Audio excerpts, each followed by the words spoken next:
એક જાતિવાદ એવો દેશની અંદર છે કે અનુસૂચિત જાતિ જનજાતિનો વિસ્તાર હોય એટલે કે દલિત આદિવાસી સમાજનો વિસ્તાર હોય ને ત્યાં દારૂ વેચાતો હોય એના આજુબાજુ વિસ્તારમાં જ વેચાતો હોય. આ કામ કોનું છે દારૂ બંધ કરવાનું? ગુજરાતમાં દારૂબંધી છે તો સરકારનું પોલીસનું કામ છે ને. એ તમને સમજાવશે કે દારૂ તમે ન પીતા પણ ઓલો વેચાશીને કોઈ સમજાવવા નથી જાતા.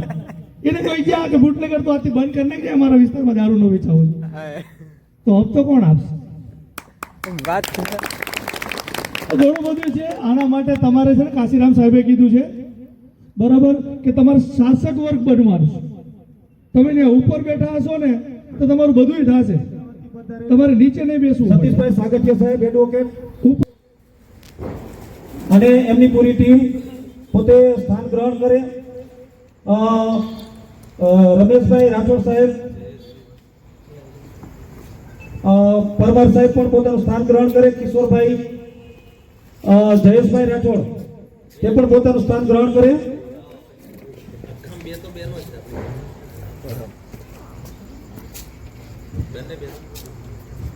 અને અમદાવાદથી પધારેલ બેનજી તેઓ પણ પોતાનું સ્થાન ગ્રહણ કરે. એડવોકેટ કલ્પના ચૌહાણ પણ પોતાનું સ્થાન ગ્રહણ કરે.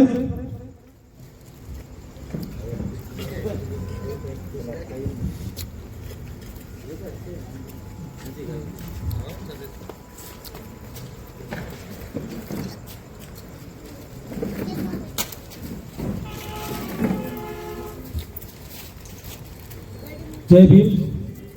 આપણો આ કાર્યક્રમ આપણે 8 વાગ્યાનો ટાઈમ જે આપ્યો હતો પણ આપણને બધાને ખ્યાલ જ હતો કે 9 વાગે ચાલુ કરવાનો.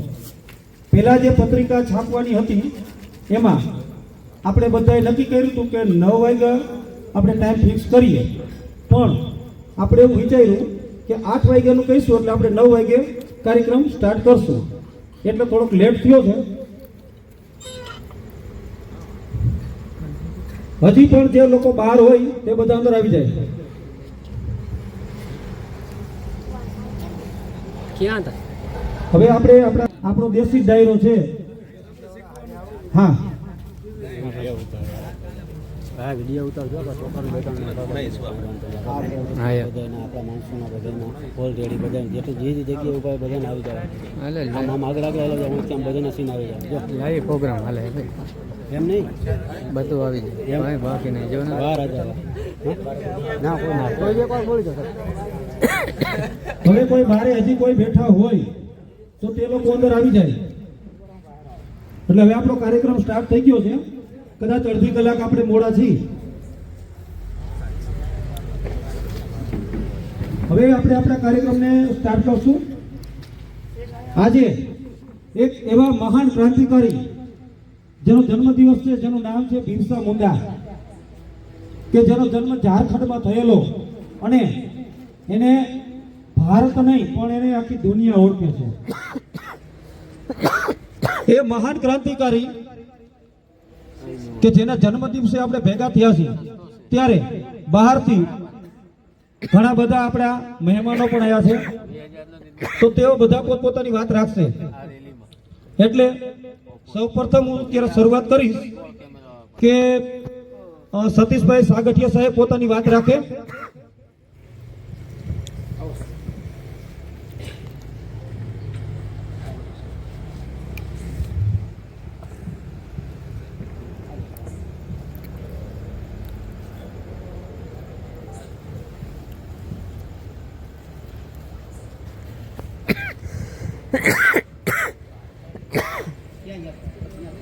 જય જોહાર. જય જોહાર. થોડી વારમાં પાછી ઠંડી લાગી ગઈ બધા. જય જોહાર. આજે આપણે બધા આદિવાસી ભીલ સમાજના લોકો અને અહીંના સ્થાનિક લોકો બધા ભેગા મળી ટંકારાના આ આંબેડકર ભવનમાં બિરસા મુંડા જે આપણા આદિવાસી યોદ્ધા હતા, જે આપણા આદિવાસી સમાજ માટે એને જંગલ જમીન અને આદિવાસી સમાજને જગાડવા માટે જે પ્રયાસો કર્યા છે અને જેના હિસાબે આજે આપણા આદિવાસી સમાજમાં જાગૃતિ આવી છે, જેના કારણે આજે આપણે એમનો જન્મદિવસ ઉજવીએ છીએ. અહીંયા અને એ આપણા ભારતભરમાં નહીં પણ વિદેશમાં આખામાં ઓળખાણેનું થયું છે. અને આપણે મૂળ નિવાસી જે યોદ્ધા છીએ એમાં આપણા આદિવાસી સમાજમાં બિરસા મુંડા જે કરી ગયા છે તે પછી આપણે લગભગ કોઈ કંઈક એવું કરી નથી શક્યા. અને આપણે બધાએ હજુ પણ ક્યાંક ને ક્યાંક દબાયેલા, કચડાયેલા અને બસ એ જ હાવ જંગલ વિસ્તારમાં રહી. આ તો થોડા ઘણા હવે મોબાઈલ આવ્યા અને શહેર વિસ્તારમાં કામ કરવા આવ્યા એટલે થોડીક જાગૃતતા આવી, ખબર પડવા માંડી.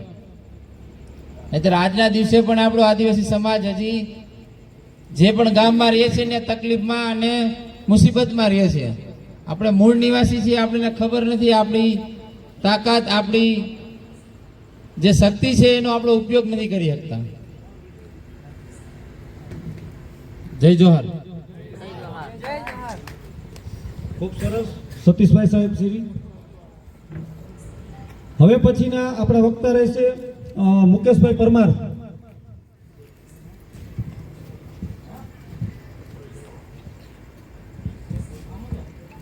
જય જોહાર, જય આદિવાસી, જય બિરસા મુંડા. આજે આપણે બધા મહેમાનો અને આજે આદિવાસી ભાઈઓ અમારા સ્ટેટમાં તો છે નહીં, પણ છતાંય આજે આપણે આટલા બધા સમૂહમાં ભેગા થઈને આજે બિરસા મુંડા સાહેબનો આપણે જન્મદિવસ ઉજવીએ છીએ. એના માટે તમારા બધાનો ખૂબ ખૂબ આભાર. અને આ ઠંડીમાં તમે આટલો કિંમતી સમય આપ્યો એના માટે દિલથી બધાને હું જય જોહાર, જય બિરસા મુંડા. અને આજનો આપણો આ કાર્યક્રમ, જો બિરસા મુંડા એટલે મહાન માણસ કહેવાય આપણા માટે, આપણી સમાજ માટે. અને એને આપણા માટે જે પણ કર્યું છે એનું થોડુંક પણ આપણે ઋણ ચૂકવવા માટે આપણી પેઢી અને હાલમાં અત્યારે આપણે છીએ તો બિરસા મુંડાએ જે પણ આપણા માટે એનું બલિદાન આપ્યું છે એના માટે આપણે અત્યારથી જ આપણી તૈયારી કરવા માંડી કે આનું જેમ નામ છે એમ મારું પણ આવતા સમયમાં, આવતી પેઢીમાં કે હું જે વયા ગયા પછી પણ મારું પણ આવી રીતે નામ રહીએ એના માટે આપણે બિરસા મુંડાએ જે આપણા માટે કરેલું છે, યોગદાન આપેલું છે, તેના માટે સંઘર્ષ કરીને આપણે પણ બિરસા મુંડાની જેમ આપણી આવતી પેઢી ગુલામ ના થાય એના માટે આપણે સખત મહેનત કરવી જોઈએ. જય બિરસા મુંડા, જય જોહાર, જય મૂળ નિવાસી. ખૂબ સરસ મુકેશભાઈ. મુકેશભાઈ પણ અમારે એક યોદ્ધા જ છે. હવે પછીના આપણા વક્તા રહેશે રમેશભાઈ રાઠોડ સાહેબ શ્રી, જે આપણા એના આગેવાન છે. રમેશભાઈ. જય ભીમ, જય જોહર. આજુબાજુના આદિવાસી સમાજ પધાર્યો છે અને આપણા મહાન આગેવાન કયો કે નેતા કયો જે કંઈ કયો બિરસા મુંડા સાહેબની એક જન્મજયંતિ ઉજવવા માટે આપણે ભેગા થયા છીએ. એમનો જન્મ 1875માં થયેલો અને 2000માં એમનો દેહ વિલય થયો. એટલે આમ તમે ગણવા જાઓ ને માત્ર 25 વર્ષની ઉંમર, 25 વર્ષની ઉંમરમાં એમણે એવું તો શું કામ કર્યું છે કે આપણે 150 વર્ષે એટલે યાદ કરીએ છીએ. 150મી જન્મજયંતિ આજે થાય છે અને એમનું આયુષ્ય માત્ર 25 વર્ષ જીવન જીવા છે. કેવું જીવા છે એ આપણે સૌ કલ્પના કરવા જેવી બાબત છે. આદિવાસીઓને સમય લગભગ રાતનો જ અનુકૂળ આવે છે, મને એવું લાગે છે. આની પહેલા પણ એક કાર્યક્રમ કર્યો હતો આપણે રાત્રે 9 વાગે 10 વાગે. ત્યારે પણ મેં ટકોર કરી હતી કે આપણે આપણા આગેવાન વિશે શું જાણીએ છીએ. આજે હું એ વિશે કહેવા નથી માંગતો, પણ હું અહીં આવ્યો ત્યારે મેં જોયું લગભગ યુવાન મિત્રો બધા મોબાઈલમાં ફોટા પાડતા હતા, બધા એના લોકેશનના આના બધા. હું ફરીવાર એ જ અપીલ તમને કરીશ કે આ મોબાઈલમાં તમે ટાઈમ બગાડો એની કોઈ ના નથી, સમયની માંગ છે, જરૂરિયાત છે, પણ આપણા જે થઈ ગયા આગેવાન થઈ ગયા, જેને આપણે ભગવાન કહીએ છીએ બિરસા મુંડા, એના જીવન ચરિત્ર વિશે પણ થોડુંક તમે જાણો. માત્ર 25 વર્ષની ઉંમર જીવીને એમનો દેહ વિલય થયો છે, છતાં પણ આપણે જો એને યાદ કરતા હોય. હું જાજો સમય નહીં લઉં. સરસ મજાના વક્તા સમ્રાટ સાહેબ તેમજ ડીડી સોલંકી સાહેબ આપણી વચ્ચે ઉપસ્થિત છે, એટલે હું જાજો ટાઈમ નહીં લઉં. એમને વધુ મોકો આપવા માટે મારી વાણીને વિરામ આપું છું. જય ભીમ, જય બિરસા મુંડા.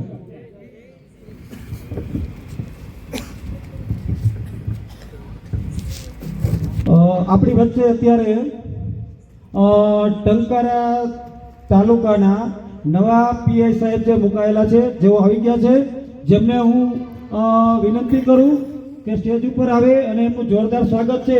તાલીઓનો ગડગડાટ અટકવો ન જાય. સાહેબે આપણે વાત કરેલી કે હું 5 મિનિટ આપીશ, પણ ખૂબ સરસ છે. વેલકમ સાહેબ. જય જોહાર, જય આદિવાસી, જય મૂળ નિવાસી. હવે પછી આપણી વચ્ચે પોતાની વાત રાખશે ડોક્ટર પરમાર સાહેબ. આવો સાહેબ.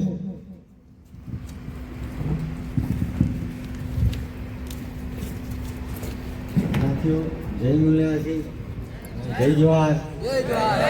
આજના જે બિરસા મુંડાના જન્મદિવસના પ્રોગ્રામ મુજબ આપણે જોઈએ છીએ કે એને આદિવાસીના જળ જંગલ અને જમીન બચાવવા માટે શહીદી હતી.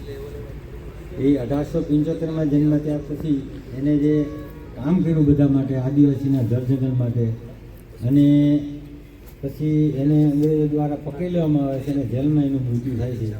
એટલે એનું મૃત્યુ કુદરતી છે કદી તો ખબર નથી, પણ એનું મૃત્યુ 2000ની સાલમાં થાય છે.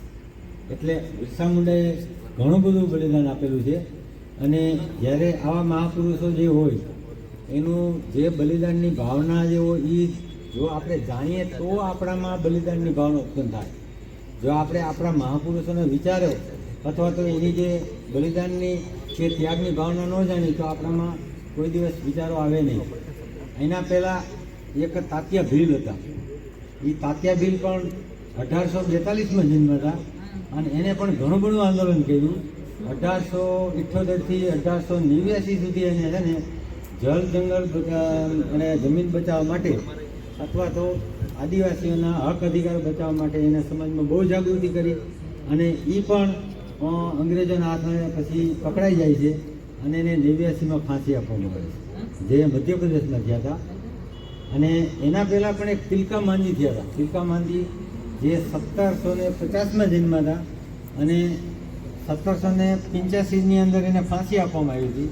ફક્ત 35 વર્ષની ઉંમરે એને એટલું બધું કામ કર્યું હતું, અને એ વખતે એને છે ને આદિવાસીઓમાં જાગૃત થયા. 1750ની વાત કરું, અને 1785માં એને છે ને ફાંસી આપવામાં આવી હતી. ત્યાર પછી જયપાલ મુંડાનું કદાચ નામ તમે સાંભળ્યું હશે. જયપાલ મુંડા છે એ 1903માં જન્મ હતા, અને બાબા સાહેબ આંબેડકર જ્યારે બંધારણ સભાના સભ્ય બન્યા ત્યારે એ પણ બંધારણ સભાના સભ્ય બન્યા હતા. અને એ વખતે તો એ શિક્ષિત બન્યા, એક્ઝામ આપી પાસ થયા. આ જેટલા બેઠા લગભગ બધા શિક્ષિત છે, તો એ ઉપર બેઠા છે ને, તો અમે તમારી જેમ નીચે બેઠા હો. ઉપર શું કામ બેઠા? સમાજના આગેવાન છે, શિક્ષિત છે, સમાજ માટે લડે છે, એડવોકેટ છે, પોલીસ છે, સોશિયલ વર્કર છે. તો શિક્ષિત બનવું જરૂરી છે. બાબા સાહેબે કીધું છે, ડોક્ટર બાબા સાહેબ આંબેડકરે, शिक्षा वो शेरनी का दूध है जो पिएगा वो दहाड़ेगा. આ તાકાત છે કે જે વ્યક્તિ ભણેલો ગણેલો હોય, જેને આ તમામ પુસ્તકો વાંચ્યા હોય, કાયદાઓ વાંચ્યા હોય, તો બોલી શકે. જેને કાયદા ખબર નથી, પોલીસને જોઈને ભાગી જાય. પછી કાયદા જાણે ને, જે વ્યક્તિ કાયદા જાણતો હોય એને જોઈને પોલીસ ભાગે. આટલી તાકાત છે. આપણે ગુજરાતમાં કહીએ દારૂબંધી છે, પણ ક્યાં છે? તો એ કાગળ ઉપર છે. ગુજરાતનું કોઈ એવું પોલીસ સ્ટેશન નથી જેના વિસ્તારમાં દારૂ ન વેચાતો. હોમ ડિલિવરી ફ્રી છે. ફોન કરો, જે પ્રકારનું નંગ માગો એ પ્રકારનું આ નેફામાં ભરાય બાઇક આવી જાય, 4 વ્હીલ આવે. સાચી વાત છે. ખોટું હોય તો કયો? સાચી વાત છે. ખોટું નથી, સાચું. એટલે આ બધું આમ ચાલે છે. પણ હું થોડુંક સાહેબથી થોડુંક અલગ બોલીશ. આ દુનિયામાં કોઈ સમાજ, કોઈ સમાજના પૈસાદાર વ્યક્તિ કોઈ એવું નથી જે દારૂ ન પીતા હોય. દરેક સમાજના પીએ છે, તમે નમે એવું નહીં, બધાય પીએ છે. પણ એનું એક સ્ટેટસ છે, એનું એક લેવલ છે. એ મજૂરી નથી કરતા, એ ખાડો નથી ખોદતા, પાયા નથી ખોદતા, એ કડિયા નથી, ટ્રેક્ટર નથી ચલાવતા. એ સાહેબ થઈને બેઠા છે આપણી ઉપર. તો તમે ખાઓ પીઓ, આખી દુનિયામાં પી છે. આ ગાંધીજીનો જન્મ થયો પોરબંદરમાં એટલે બંધ છે. દિલ્હી આખા દેશની રાજધાની છે, ત્યાં પીએ છે. રાજસ્થાનમાં પીવાય છે, મુંબઈમાં પીવાય છે. તો આવો કેવો દેશનો કાયદો, આવી કેવી વ્યવસ્થા? દીવમાં અહીંથી બધા 250 કિલોમીટર રાજકોટ મોરબી વાળા બધા દીવ જાય છે, કરોડપતિ લોકો. જો દારૂ પીવો ખરાબ વસ્તુ હોત તો આખા દેશમાં બધું હોવું જોઈએ ને. દેશની ઇકોનોમી આ દારૂ પીડ તો લટકી ગઈ છે, અટકી ગઈ છે. એટલો બધો ટેક્સ નથી, રેવન્યુ ઇન્કમ થાય છે. એટલે એક લિમિટ હોય દરેક વસ્તુની. વધુ પડતું આપણે પાણી છે થોડું થોડું પીએ, જેટલી જરૂર એટલી. વધારે પીએ તો આપણે હોસ્પિટલમાં એડમિટ થવું પડે. એ લિમિટમાં સારું લાગે. હવા છે, ઓક્સિજન છે, લિમિટમાં સારું લાગે. એ ખાલી ભરી લઈ છે આપણે થોડું કુદરતી, તો એ લિમિટમાં બધું સારું લાગે. પણ તમે એક લેવલે પહોંચી જાઓ, તમારા બંગલા હોય, ગાડીઓ હોય, વાડી 100 વીઘા હોય, અને બેઠા બેઠા પેક બનાવો તો તમે સારા લાગો. કોકને ત્યાં મજૂરીએ જતા હોય ને, બરાબર, આપણે માથે કરજું હોય ને, એમાં તમે સારા ન લાગો.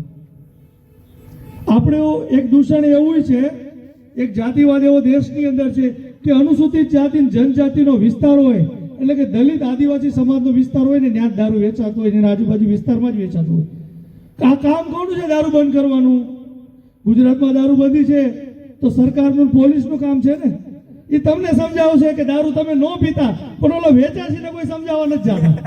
એને કોઈ ગયા કે બુટલેગર તો આથી બંધ કરી નાખે, અમારા વિસ્તારમાં દારૂ ન વેચાવો, તો હપ્તો કોણ આપશે? વાત ઘણું બધું છે. આના માટે તમારે છે ને, કાશીરામ સાહેબે કીધું છે, બરાબર, કે તમારે શાસક વર્ગ બનવાનું છે. તમે ત્યાં ઉપર બેઠા હશો ને તો તમારું બધું થશે.